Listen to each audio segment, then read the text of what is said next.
What's up, Makalera Satya here in Singapore. Thank you so much for joining the Night Owl podcast. You guys, slowly but surely, y'all are discovering me, and so far the feedback has been pretty damn good. I'm actually excited about it.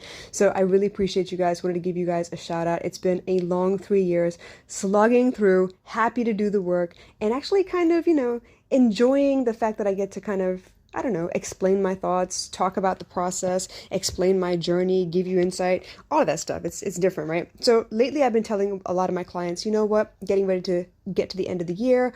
I know you've been working really hard on healing all of the traumas that you've been through, trying to figure out where it comes from, when it first started, why it, manifests the way that it does, whatever, and what you can do about it.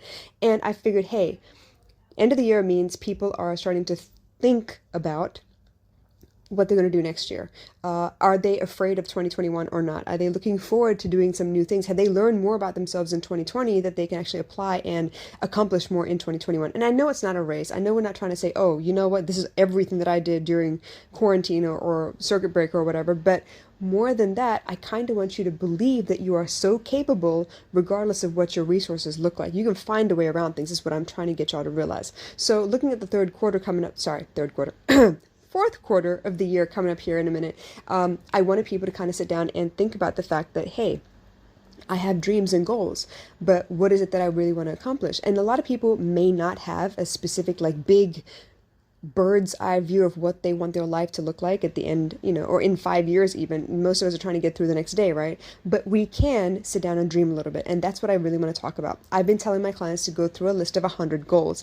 Now, the 100 goals is not supposed to be big, humongous, lofty ideals that you're trying to accomplish. That means you have to evolve and transform into this magnificent person or creature. More than that is simple things that actually bring you happiness and joy in life. So 100 goals I've always wanted to bungee jump. I've always wanted to go bike riding. I've always wanted to go out to dinner by myself. Little things like that. So 100 goals, little things like that, will actually fill up. The list will fill up faster than you imagine. It's just a matter of sitting down and thinking about what it is that you want to accomplish.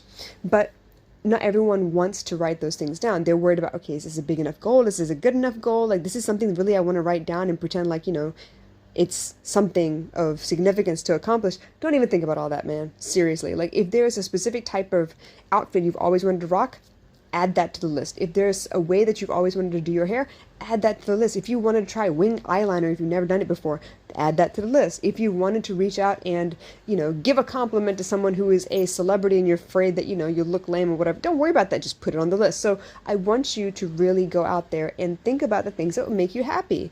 And I'm not talking about happy for the rest of your life, happy for a moment even. That's perfect, right? You got to chase your happiness. You got to find out what actually makes you happy, joyful, gives you an excuse to laugh or dance or act a fool or whatever. And I want you to really concentrate on those things because that is the key to a really great life.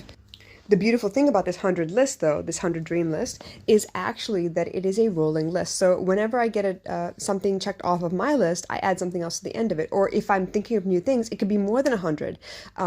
When I decide that, hey, you know what, I would love to try out color changing lights in my room, or I really want to try out a different kind of backdrop in some of my videos, or I want to, this was a big one for me, change the way my Instagram feed looks. And I was freaking out because I didn't know what that looked like, man. I had to sit down and do some research or go through and window shop. Oh my God, window shopping as in go through Pinterest, go through YouTube, go through Instagram and see what other people are doing is a great way to kind of get an idea for what attracts your eye, what makes you feel wow, that's a really fantastic piece of content or a really beautiful design. So those are the kinds of things you can actually add to your list. If you've always wanted to cut your hair, if you've always wanted to try a different place to go get your eyebrows done, you don't know if they work or if they're fantastic unless you try them, right? That's the stupid thing about trust. You got to trust to see if they're trustworthy. Yeah, I get it. But even then, it could be something as simple as you want to rearrange your room. You want to go through your closet and throw out some things that you haven't worn in 6 months or whatever. Maybe you want to, send out an audition for a casting call for a movie, TV serials or whatever. Maybe you want to, for the first time, sing on TikTok, or you want to try TikTok for the first time. Maybe you want to try a dance class. There's so many different, trial classes out there, you guys. Check it out, please, by all means. But these little things that are totally affordable or even free for that matter that you could check out. I was having a conversation with one of my friends and they were like, you know what? I'm kind of at a stalemate. I don't like the way that I take my pictures at the moment. I don't know where to go or, new locations to scout. I don't know what to do. So I was like, yo, you know what? Go discover all the MRT stops. Right? Go just stop at an MRT stop you've never been to before and just step outside of the train station and go check out what is around. You never know. There's a lot of parks, a lot of park connectors, and I discovered a lot of little hole-in-the-wall places just because of the cancer walk.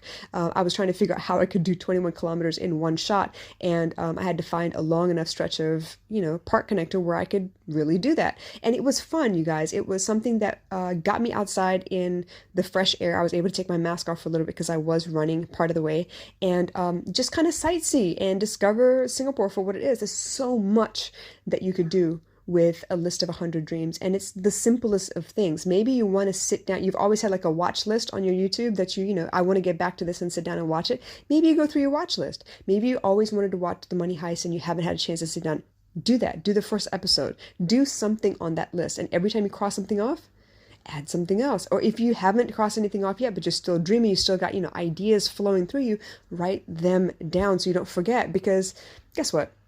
Life gets in the way a lot. Life kind of, picks up and starts running off with your train of thought, and it's hard to kind of remember what you were thinking at the time, or what you were feeling at the time, or how you could accomplish some of these things, or what was that thing that I was thinking of that, would have been really cool, but God, I forgot already. Like, I have no idea what I was thinking. So instead of that, write a running list. This is something you can do for the rest of your life if you would like. It could be something as simple as going outside and working out outside instead of inside for once. And as big as you want to go vacation in Italy, or you want to, live abroad for a little while, or find some kind of work study program that helps you get through school. Anything. It could be anything. Your imagination is the limit. And it's about finding something that you get to do for the first time for yourself. Not because you're being forced into it, not because your parents want you to do it, not because it's the right thing to do, because you feel like it. Why not, right? Maybe you want to go jump in the ocean fully clothed. I don't know. I mean, everyone wants to go skinny dipping, right? But it's Singapore. I don't know if you can go skinny dipping without getting in trouble, but you could always go fully clothed. No one's going to stop you with that. You would have a tough time, going back home, probably, unless you have a change of clothes. But I mean, that could be an experience, right? It could be something as simple as doing something by yourself instead of with your friends. Or maybe it's something as daring as, I don't know, what's daring here in Singapore? Obviously, bungee jump. So AJ Hackett Sentosa is a great place to do that. The luge, any of those, touristy things that you've always wanted to do, but you're not a tourist, you were born and raised here in Singapore. You could do those things just for the hell of it. I mean, I think we're getting ready to get some money in for spending on touristy things here in Singapore to kind of boost the economy. I think Singapore Tourism Board is heading that up. So that's something else you can add to the list. So whatever it is, big or small, it does not matter, right? No one is here to judge you. This is for you. And honestly, it doesn't matter what genre of thing you're trying to do. It could be music, it could be movies, it could be going out for yourself, it could be going shopping by yourself. Maybe you go shopping with a different person than you usually go shopping with because you want to see what their ideas are like, or see what their support is like when you're trying to find clothes for yourself or whatever. It could be any of those things. It doesn't matter. It's all about you and how you feel about yourself and how comfortable you are with you. It's how you discover you. Because you never know what hidden talents you might have unless you kind of stretch your wings a little bit, right? What do you think? All right. I know I rambled a lot. I was excited because you got me thinking about, my 100 dreams. I don't even know where my list is at this point, but I need to go back and check it out, or even start a new list and see what I can accomplish, because I get to have fun. I get to do things for me, and I should be doing more things for me, actually, and so should you. You know what I mean? All right, you guys, I'll catch you later. Love you. Bye.